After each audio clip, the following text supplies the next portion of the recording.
Alhamdulillah. Masjidul Misr. Yangi masjiddagi Misrdagi eng katta masjidlardan biri. Bu yerga mana 30 ta g'urfa qilishgan. 30 ta g'urfa, ya'ni 30 ta xona.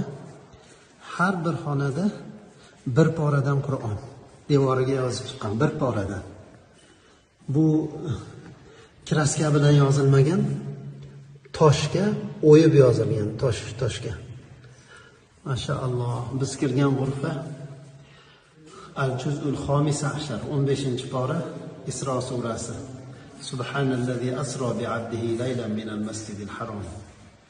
Mashaalloh. Jamil jiddan.